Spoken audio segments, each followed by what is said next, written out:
மாண்பு உறுப்பினர் ஹரீஸ்வரன்.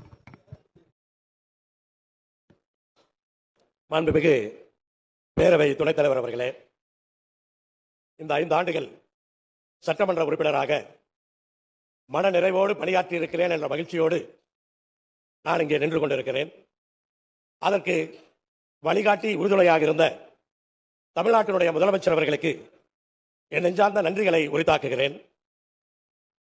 தமிழர்கள் யாரையும் பின்தங்க விட்டுவிடக் கூடாது, யாரையும் விடமாட்டேன் என்று சொல்லுவது வார்த்தை மட்டுமல்ல, இந்த 5 ஆண்டுகளிலே யாரையும் விடாமல் அனைவருக்கும் ஒவ்வொருவராக பார்த்து அந்த திட்டங்களை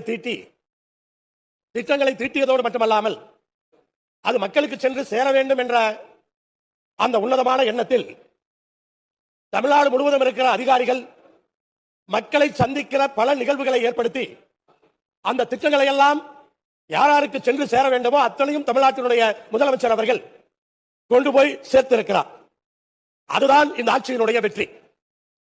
ஸ்டாலின் என்ற தன்னுடைய பெயருக்கு ஏற்றவாறு எத்தனை நெருக்கடிகள் வந்தாலும், எந்த வழியிலே யார் மூலமாக தாக்குதல்கள் வந்தாலும் அதையெல்லாம் நெஞ்சுரத்தோடு தைரியமாக எதிர்கொண்டு முதலமைச்சராக தமிழகத்தை வழிநடத்தி இருக்கிறார்.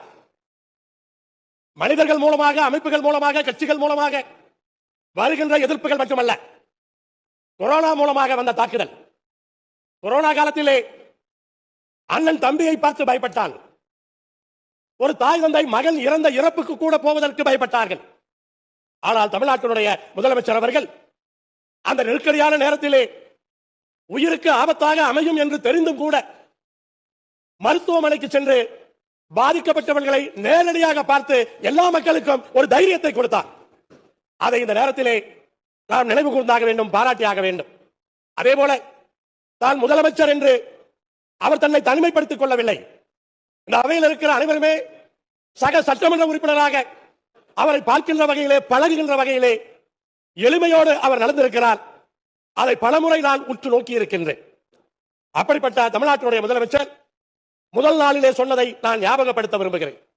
முதல் நாளிலே பேசும்போது சொன்னார், இந்த தேர்தலிலே நமக்கு வாக்களிக்காமல் போனவர்கள் வருத்தப்படக்கூடிய வகையிலே நாம் ஆட்சி செய்வோம் என்று முதல் நாளிலே சொன்னார். இன்றைக்கு இந்த சட்டமன்றத்தினுடைய கடைசி நாளிலே அதை இன்றைக்கு நிரூபித்து காட்டியிருக்கிறார். மக்கள் அதை உணர்ந்திருக்கிறார்கள். அனைத்து சட்டமன்ற உறுப்பினர்களும் அதை இன்றைக்கு உணர்ந்திருக்கிறார்கள். முதலமைச்சரை பொறுத்தவரை அவருடைய அனுபவத்தை நான் பார்க்கின்றேன். அவரிடம் நான் பார்ப்பது தன்னை பற்றியோ தன்னுடைய ஆட்சியை பற்றியோ யாரும் குறை சொல்லிவிடக் கூடாது,